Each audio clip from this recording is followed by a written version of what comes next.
Welcome to Integrated Mindset Podcast. And I almost changed the name there again back to the old name because this is still new to us, where Heidi and I are here together as showing up as a team for you guys to talk about integration. And today I'm super excited and honored to have my cousin John Wood here, a chiropractor. I've been married to his wife Vicky for 28 years. He's serves his community and his church, and has two incredible children. One is by the name of Tristen, who's a musician, a climber, mountain climber, who the two of them go on all kinds of incredible excursions together. And the other one is found his way back to heaven a little bit sooner than we would like. And so we're going to have this incredible conversation about integration and how life moves forward, and how to integrate just his way of being and showing up in the world after that tragic experience of losing his son, Seth. And so, but before we get into that and really talk to John about everything, I want to just remind you that our Integrated Performance for Leaders program is open. We are taking enrollments there, and it's a 12-week course where we're going to dive into everything integration, self-discovery, mindset and mindfulness, breath and movement, nutrition and sleep hygiene. And we're going to really learn how to integrate the world from the inside out, which, we're just excited to have this conversation with John today. Heidi, is there anything I left out that you want to add? Yeah, I just want to say, John, I'm really excited to have you here and to have this conversation with you. Been following along with your journey and seeing your incredibly inspiring posts on Facebook and all of the adventures that you've been having, and just looking forward to connecting here on the podcast. Glad to be here. Well, thank you, John, for being here. I appreciate you. And one thing I do want to get out of the way, so we can we can bury the hatchet on something real quick, is that you went to Auburn High School and you went to Western Washington University. So I just want to go ahead and take a moment to apologize to any Kent Meridian Royals who are listening, or Central Washington University Wildcats. He is family, so there is some reprieve there. But John, he's an incredible human. Like I mentioned already, he's a chiropractor, been practicing for 32 years, works with everybody from infants to 103-year-olds, from athletes to non-athletes, just really, really embodies the idea of bringing your life into balance and promoting optimal health and optimal performance, right? That's that kind of your staple, right, John, is to make sure that you are helping people live the highest performance lives as possible, best potential. Yeah, I always think that that's probably the true chiropractic philosophy and goal, is to help people, really get their nervous system and their spine straightened out so that they can lead a really healthy life as best as possible. Most people end up in a chiropractic office for back or neck pain, but I really think that's the lowest level of chiropractic care. I really think that, again, it's about the nervous system. I know you talk a lot about the nervous system in your integrated podcasts and whatnot, but it really is about your nervous system functioning at 100%. That's where the true value of chiropractic lies, I believe. Yeah, and one thing that's fun to just highlight, we'll geek out of the nervous system just for a second, is I want people to understand it's not just about being able to recover. It's about being able to engage and disengage in any moment, in the stressful situations, to be able to recoup after a stressful situation. But that's what allows for ourselves to reach our potential, is when we expand the capacity of our nervous system to be able to do hard things in one moment and recover and relax in the next moment, and to be adaptable in that way. Is something within your chiropractic care, does that illuminate something within what you do as a professional? Well, I think, again, for most people, whether it's a physical injury or whether it's just the stress that people don't realize they have on their body, most people don't realize that they're probably overdoing more than they should be. And I'll just take the mental stress that people go underneath. We're underneath us just a slightly higher level of stress than we think we are. And we never give our bodies a chance to recoup or rest like you talk about. So some of the stuff that you teach in your program, as far as, deep breathing, really what you're trying to do there is bring into balance your parasympathetic and your sympathetic nervous system. Most people are way wired on the sympathetic side. They've got too much going on the fight or flight side, and they really need to take that time to kind of balance out their lives, because you really health is about homeostasis, and that's what you got to do. You got to spend time on both sides. Both sides of the coin, yeah. Can't be one, you'd be too lethargic. You're the other one, you're overstimulated, and then your nervous system has issues. And so what, just out of curiosity, before we dive into the rest of the story, what got you into chiropractic initially, all those years ago? Well, you probably have heard the story at some point or another, but I came back from my first year up at Western. I was going to chiropractic college up there, and I was giving Grandma Delora a back rub, and she said, what are you going to college for? And at that point, I really had decided not to go into computers, which is where I was first thinking about going into. And just because I was rubbing her back, I said, well, maybe I'll become a chiropractor. And her head whipped around to the right, and she went, oh, John, I think you'd be a great chiropractor. I can hear her voice saying that. Me too. So 2 weeks later, she called me up and said, what are you doing tomorrow? And of course, she already knew. I'm sure she'd already talked to my mother and knew I had nothing going on. But I said, I got nothing going on. And she goes, well, I want to take you to lunch and I want you to go meet my chiropractor. And in the course of 15 minutes with her chiropractor, he basically said 3 words that changed my life, obviously. He said chiropractic was a drugless healing art. And I went, that's what I want to do. I want to be a chiropractor. And still didn't know what chiropractic was at that point, but it was drugless and it was in healthcare. And that's 2 things that were interesting to me. That is so cool. That is so cool how just that one meeting set that trajectory for your career and going forward. Really cool story. Yeah, we could sit here and talk about grandma and grandpa for all day. We were blessed with amazing grandparents, and for sure, influence they had in our lives is still a daily experience. So, I think back to when we were kids.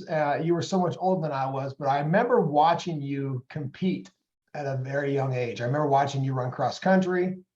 I remember watching you be adventurous. I can't remember the first time you did something that's, in the realm right now. How many different hikes and mountains have you climbed? You did like 50 some 2 years ago, or something like that was. Yeah, over the last 5 years, I've probably done, I don't know, maybe 300 hikes, maybe. I mean, I did 87 last year and 47 the year before and 52 the year before that. And I don't know, 35 the year before that. And I've got 30 or 40 in this year. My son and I have climbed all the volcanoes here in Washington. So Mount Baker, Glacier Peak, Mount Adams, St. Helens, Mount Rainier, and then we've done Mount Hood in Oregon as well. Yeah. Wow. And you were always an adventurous soul. I mean, even going back to when you were a young man, weren't you? I mean, you always were kind of looking for adventure. And I think so. In high school, I was in Explorer Search and Rescue. So I did a lot of that in high school. I did climb Mount Rainier when I was 16, I think, 16 or 17 years old. I remember. Yeah. So spent a lot of time out in the woods and outdoors doing stuff like that, and enjoyed that sort of stuff back then. Yeah, for sure. And then is it probably safe to say that part of your life wasn't as evident for some time while you were going through school, and then, met Vicky and got married and started a family, that adventurous exploring part of your life was put on pause to a certain degree. Certainly not to the level that I do it now. I mean, I got in college, I went to Alaska and I worked in Alaska, which had certain sort of adventures into it, but doing college in my young adult life, not as much as recently. I certainly would go out and go hiking once or twice a year. And then of course, when the boys got a little bit older and were 5 and 7, we started doing our boys camping trip, and we'd go up in the mountains and go fishing. And so the boys always loved to fish and hunt and do stuff like that, but it's certainly not to the level that we do it now. A lot more tamer. Well, what was your job in Alaska that you did? I worked for a guide service cleaning fish. So I'd fillet the fish, get them all ready for people to bring back home. And the first summer, of course, I did it with Grandma and Grandpa. They were up there with me working. And it was a great experience. I loved Alaska. So. That's incredible. And you can still fillet pretty good probably then, huh? I can fillet real good still. Yeah, I haven't lost my touch there. I'll have to take you fishing just for that reason alone. So let's talk about the uncomfortable here a little bit. Obviously, it was 6 years ago when you got the news. Yeah. Yes. About this time of year, wasn't it? It was right around the beginning of September. Yeah, exactly. So it would have been a week ago today, but 6 years ago. When I remember bringing Seth home, when I went to the office and I came back and Seth was in bed and I said, hey son, let's get up and let's go to the dump and then go up to your grandfather's and have him work on your baseball bag. And so we went down to the dump and we stopped by Burger King there in Auburn. It's kind of something that Seth and I would do kind of together. He liked going to the dump and he liked going to Burger King. And we got to the drive-through and he had just a splitting headache, and it just wouldn't go away. And so we went to my dad's, and he wouldn't get out of the car to go see my dad, which is a little unusual. So I brought him home and I put him in bed, and I texted Vicky. I think she must have been doing something that day. And I said, hey, Seth's not feeling good. He's got a real bad headache. And so I left him in bed. He's sleeping. So I'll make a kind of a long story kind of short. So that was that Tuesday. And then this coming Thursday, so 6 years ago, this coming Thursday is when Vicky, in the middle of the night, she came in on a Wednesday night and said, I'm going to run down to ER and, get an MRI. And so about 4:30 in the morning, I remember her, I'm pretty sure she called me. She might have texted me. I'm pretty sure she called me though and said, hey, you got to get down to Children's. They've found a mass on his brain, and we'll meet you at Children's. And so that was on that Thursday, the 8th. And then on Tuesday, the 13th is when we met with the oncologist, and the oncologist told us that it was brain cancer. Yeah. And from that point, the rest of his life was a dogfight. And one that was incredibly inspiring. How he handled it, how the whole family handled it, how the community handled it. It was how long was it from that point in time when you found out what you were dealing with to when he passed? Just about 7 months. About 7 months, Yeah. And going into it, we thought that we were going to beat it. I'll just tell a couple quick stories. One of the stories was, first off, from a statistics standpoint, it's funny what your brain does to you. I remember getting on the internet and looking at the statistics, and I thought the first time I looked at it, he had a 1 in 4 chance, which isn't great, but it's still better than nothing.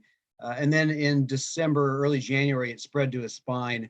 And that's when I went back and re-looked at the statistics and realized that I had somehow transposed the numbers in my brain, and it was like 0.0025, not 25%. And that's when I kind of knew at that point that we weren't getting the results that we were hoping for. But yeah, he was, from day one, he was scared. I mean, I can't lie. He was scared that, well, I'm sure a lot longer than the first night, but I remember the first night him being super scared. And, but he rallied and did everything he thought he could do to beat it, changed his diet and just everything that we thought we could do. So yeah, he he kept, a good attitude really the whole time. There's times that you can see he was getting down a little bit, but overall, he thought he was going to beat it, and he kept a good attitude, all the way through it. So he was probably more concerned about everybody around him than probably himself, like a lot of folks are. The model that whole thing was that model that he lived by, that you lived by, was that sparked from that journey, or was that something that came before that? Game before that, yeah. So when I was coaching Little League, there was a game that had happened a couple of years previous. We were down a bunch of runs. I brought all the boys together, and I kind of had seen them on Facebook earlier that day. And I told the boys, listen, you got 3 choices here. You can give in, you can give up, or you can give it all you got. I say we go give it all we got and go get some runs. And the boys came out and they went and scored like 10 runs that inning. Yeah. Awesome. Had nothing, I'm sure, to do with my speech, but it didn't hurt. It didn't hurt. It didn't hurt. I took credit for it nonetheless. Yeah, that's good. Yeah, but they came back and rallied. So then that night when Seth was at Children's, that very first night, I just kind of said to him, I think, remember that game? And I said, we should make your motto, how you live your life, kind of give it all you got. And so that was kind of the hashtag that we came up with, and kind of became the tagline, I guess, for the whole battle. Yeah. One of the things that was, I don't remember when or how this came about, but at some point in the journey, Seth mentioned something about, well, if nothing else, hopefully this brings people closer. Could you mind sharing that? Yeah. I think it was that very first night, actually. And it was kind of weird. I wish kind of Vicky was here to tell the story, because I may not tell it exactly the way it was told, but Vicky and maybe Tristen and Seth and maybe some friends were sitting around talking like several months previous to the diagnosis. And Seth at one point had said that if he ever got cancer, that he wanted to kind of live his life and bring people closer to God. And so that night when he got, in the hospital, in that very first night, that was one of the first things he actually said to his mom and to me, is that he wanted to, he wanted this experience to at least bring people closer to God. Wow. And so, yeah. Wow. That's a really selfless thing to say. Yeah. In a situation, like that, facing that, it's a really beyond his years thing to say. Beautiful. Yeah, for sure. Yeah. And kind of almost, I don't know if, like, I don't think he saw the future or anything by any means when he said that several months or earlier, but it's kind of eerie, how he said it and just a couple months earlier that, if he got cancer, he'd want to bring more people to God. And then a couple months later, he ends up getting cancer. So That's interesting. Yeah, there's maybe some sort of intuitive knowing of some sorts, right? It's just, you just don't know. That's a spiritual component that we just our finite minds cannot wrap our minds around. So I just want to kind of reel back for a moment and to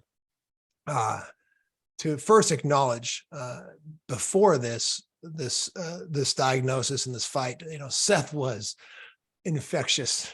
I mean, just an absolute glowing light, right? And this whole path, this whole journey that you guys went on together as a family, somebody, we're close, we're cousins, but we're not involved on a daily basis in our lives. I kind of kept my distance and looked from the outside in.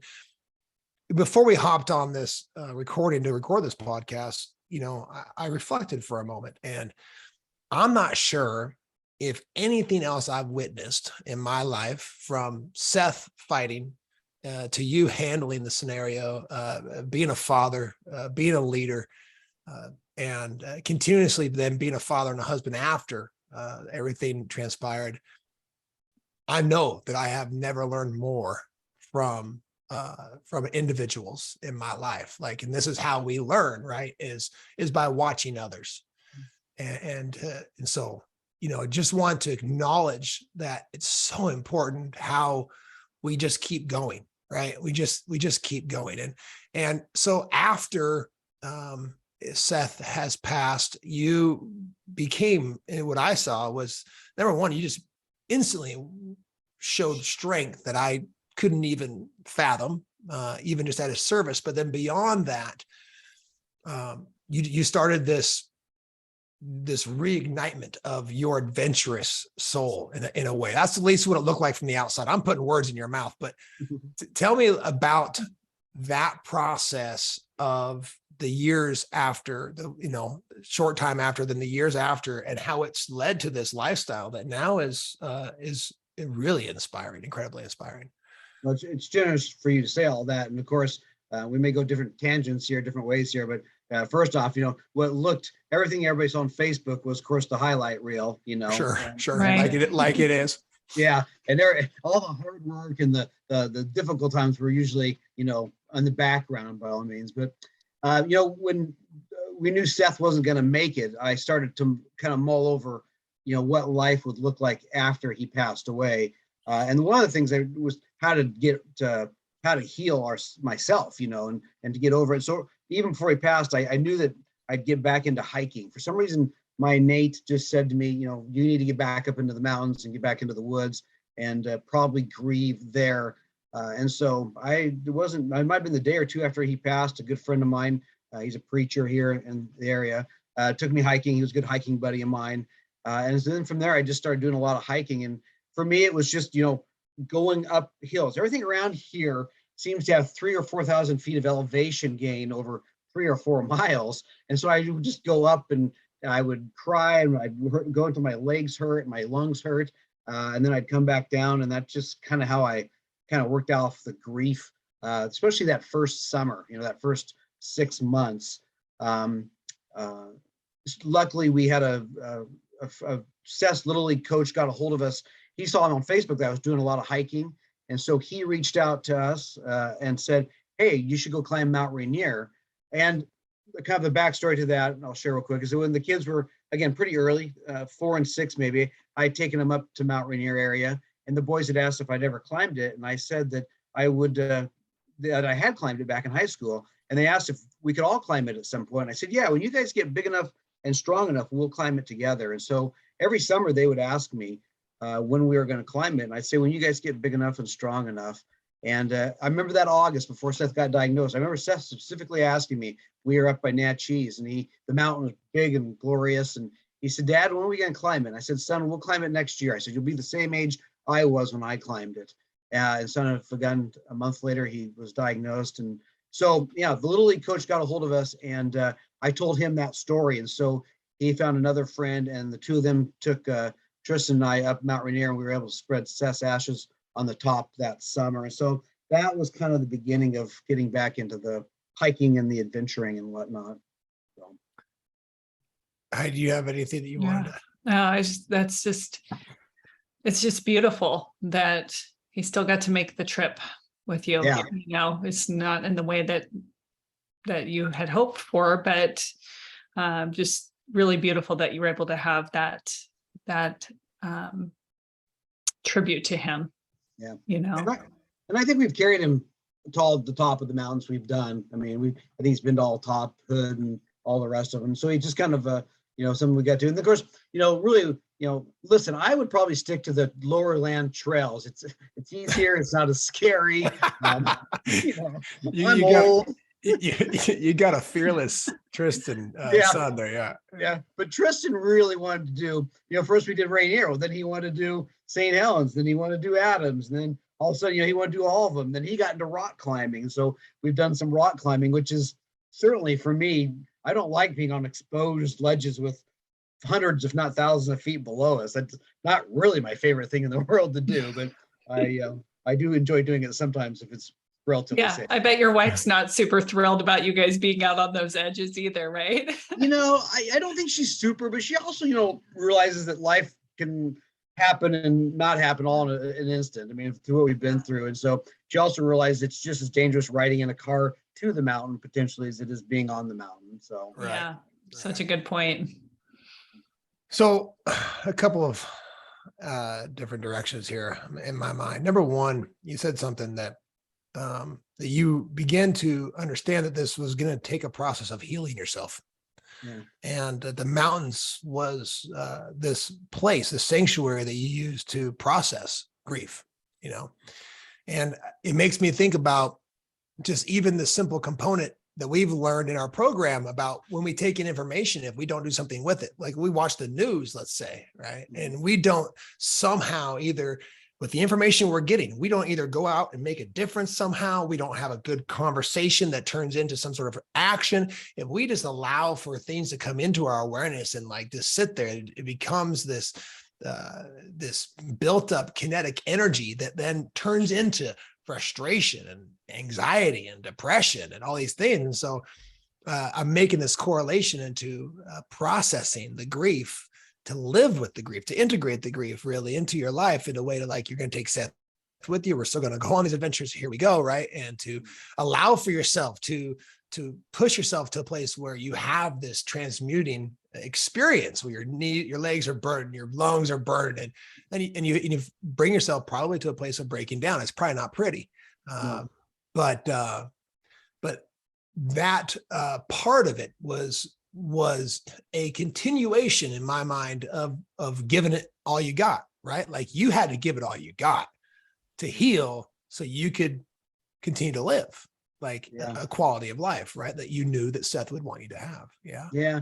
You kind of had that give it all you got. So when he passes, you still want to, you realize you still want to, I think I said at some point, he'd want us to go on. He'd want us to do the best we could do. And he would want us to live a full life. And so to some degree, you want to honor that. He had a zest for life and he'd want us to keep doing that. And at the same point, it's still rough even 6 years later, but especially that first couple of years where it's just so all encompassing every day. It does take a lot to get through every day. And, it's sometimes the giving it all to God. I think I posted something here a while back or many years ago that, like climbing mountains is great. And it looks adventurous and it looks great on Facebook, but sometimes giving it all you got was just getting my butt out of bed in the morning. Sure.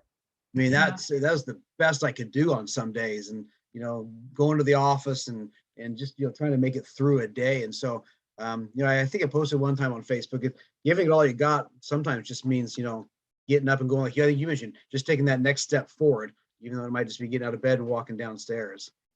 Mm-hmm. Did we do the podcast last week, Heidi, where we talked about the 6 inches in front of our face? Yeah. Was that last week?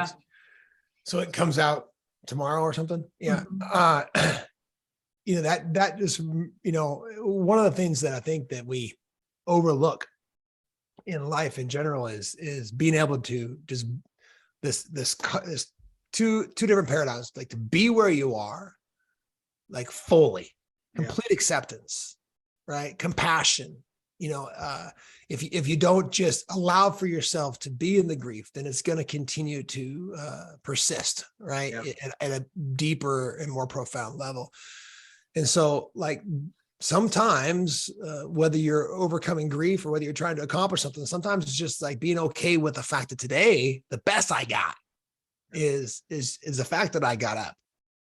Right. The best that I got is the fact that I just got out of bed. I went to the office. That was my win for today. Right. And to allow for ourselves to be in those places, because the reality, without putting some sort of percentage on it, is going through, years later, there's still days probably, right, where it's just like, man, this is still hard. And to be able to acknowledge, not to like have to say, I'm okay with how things have gone. I'm okay with, Seth being taken from us, but to accept the fact that it's hard that he is gone, right, is incredibly powerful, incredibly powerful. So just to be where you are, and then to do everything in your power to authentically show up in a way that's going to honor him and obviously Vicky and Tristen, which, I do have a question for you, John, that just kind of popped into my mind. And I'm wondering if you have any words of wisdom, either for someone who is maybe experiencing a loss that's, fairly recent, or on the other side of that, advice or wisdom that you could share for anyone who's trying to support somebody who's grieving. Because I found myself in a situation recently where a dear friend of mine had a loved one pass, and I think we feel that it should be intuitive to know how to help somebody, you can't help someone out of that situation when they're in it, but how to be supportive. And I think people are kind of afraid of that. They don't want to misstep or overstep. So any advice for either someone who's going through a loss now or trying to support someone who is grieving? Yeah, I would say let's go to the supporting one first. I think the best thing you do is simply listen. And I think that's really people, they're afraid to ask the questions, and they're afraid to, get into that deep conversation. And when you start to cry, they feel bad that they've made you cry when they really shouldn't feel bad. There's actually, the crying is part of the grief, and it's actually healing and good for the person that's doing the crying. And so I think that's the best thing, is to listen and not offer advice, really, just listen.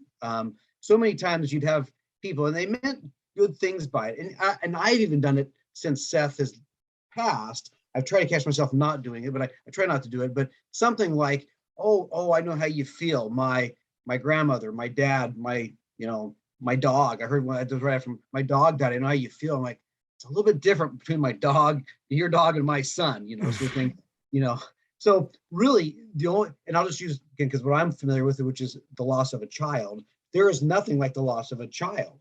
And really the only person that really understands that potentially is another parent that has lost a child. You know what I'm saying? Mm-hmm. But even within that, I said early, a person that loses a child from cancer is different than one that loses one from suicide, that loses one, all of a sudden quickly through a car accident. They're all even a different sort of grief, even in those situations.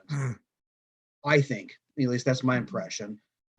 They're similar, but they're still, distant, to some degree. So just really listening. And then I think really, at least for me, and I think really for Vicky too, I went to Florida to visit a friend of mine, maybe a couple of years after Seth passed. And, he was just like, hey, I'm sorry it happened to you. I never knew your son. Tell me about your son.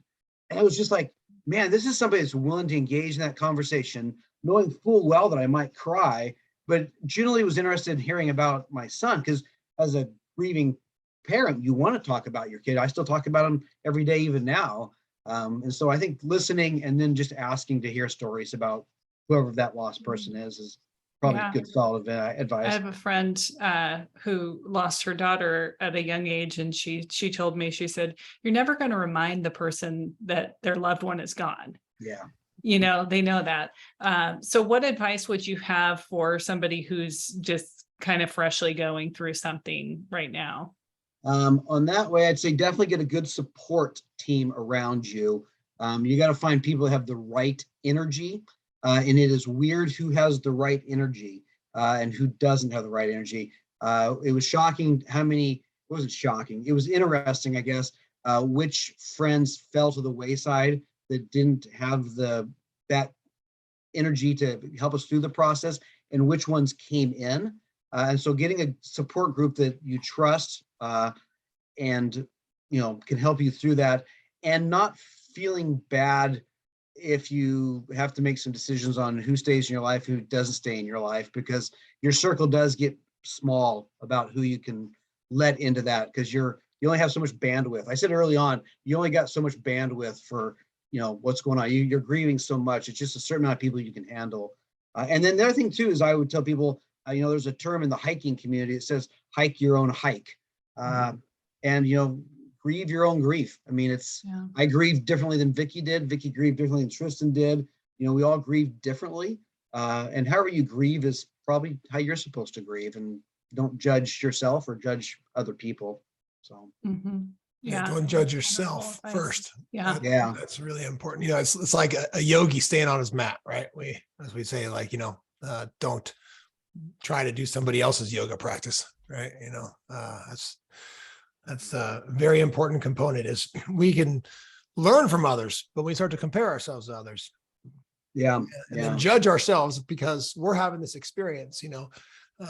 We talk about the human experience and understanding it and making sense of it, so we no longer judge it. It's a big part of our program, and this is something I'm not going to try to understand, but it gives you the opportunity to understand extreme situations, to where you become more resilient in some ways, and probably in some ways weaker, right? Which is integrate, like this acceptance that, like, this was hard and this hurt and this took something out of me, but on the same side, like, look, here I am still showing up. I'm on the other side of it.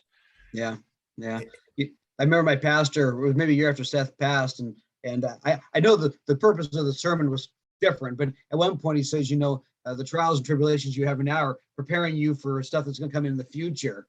I want to say, listen, I don't want nothing else in the future. This has got to be the worst.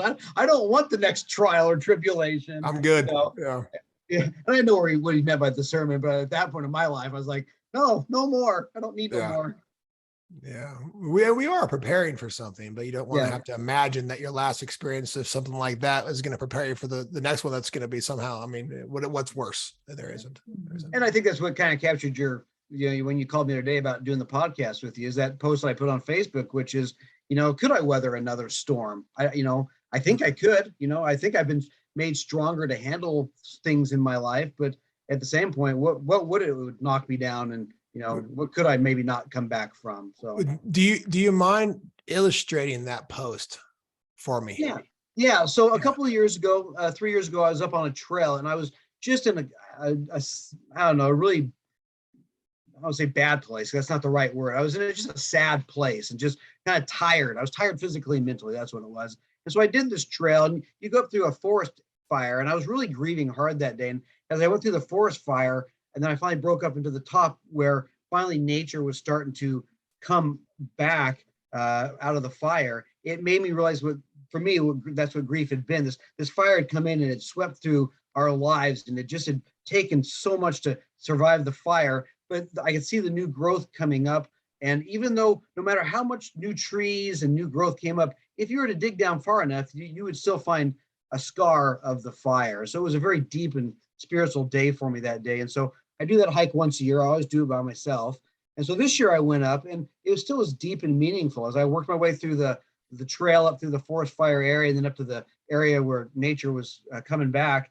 The difference this year is that there was so many blowdowns and deadfalls, because some of those trees had not been able to make it. They made it through the fire, but they hadn't been able to stand the windstorm of last year because they had been made weakened.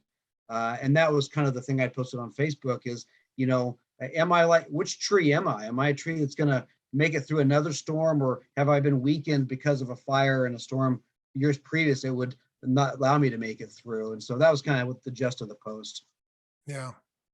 And the reality is that based upon your current experience of life and how you live your life is that, you at least show to the world that you are an incredible, resilient system as a human being. And you've created an environment where, and again, we know it's not perfect. We know it's not always pretty, but your son Tristen is following his passions and writing music. I saw he just posted another song just about a month ago or something like that. A couple weeks ago. I think he's got another one coming out here pretty soon as well. Yeah. And he performs all around town and does different things like that. Not quite as much since COVID happened, but yeah, he still kind of does around town, and he still loves his music. He's gotten a little bit more into, I think, rock climbing and that sort of stuff. I think that's more of his passion a little bit more, but he still loves music. So they're probably equal, I suppose. Yeah. But he's out there living, he's out there living, which is the point, we're here to do that. So. And I think Vicky's done a great job as well. I mean, I think, again, a mother's love for a child is different in a lot of ways than a dad's love for a child. They're both deep and extreme, obviously. But, I think, as a mother getting through all that stuff too is, brutally hard as well. I mean, it's, how she's managed to get through it, I think has been pretty phenomenal as well. Yeah, no question. And then just the support that we do our best, and then somebody next to us is able to do their best, and we're doing our own. I guess my point I'm trying to get to is you recognize the mountains were going to heal you, and so when you go up and you heal just a little bit more every single time, and it's never going to be a consistent thing where it's just better every time, but it is what it is that day, right? You're just going to stay the course. Yeah, you're going to keep doing the work that allows for you to heal further and further, right? Then that's the environment that you're creating where, Tristen and Vicky are able to find their way in which they do that very same thing so they can keep moving forward and healing as well, Yeah. Heidi, do you have anything else? I wanted to do a few takeaways from today. Yeah, I'd love to hear some of your takeaways. John, I really appreciated you answering those questions because I know that will help some people listening, whether they happen to be in a situation of trying to support someone who's grieving or grieving themselves. At some point or another in our lives, we are going to face loss. And so I think it's really valuable to have that feedback from somebody who's gone through what you have and is obviously, living, you're giving it all you've got still, and it's really inspiring. So I just thank you for answering those questions because I know it will help some folks. Happy to do it. I want to ask you here in a minute, John, what does giving it all you got look like going forward? So I'm going to give you a minute to think about that while I hit on a few things. Number one piece that I wrote down as a takeaway, Heidi, was for us just to be where we are, and going through something like, obviously the loss of a child is something completely that we don't want to imagine, and it's unbearable. But on the other side of it, we are giving ourselves the credibility that we weather the storm.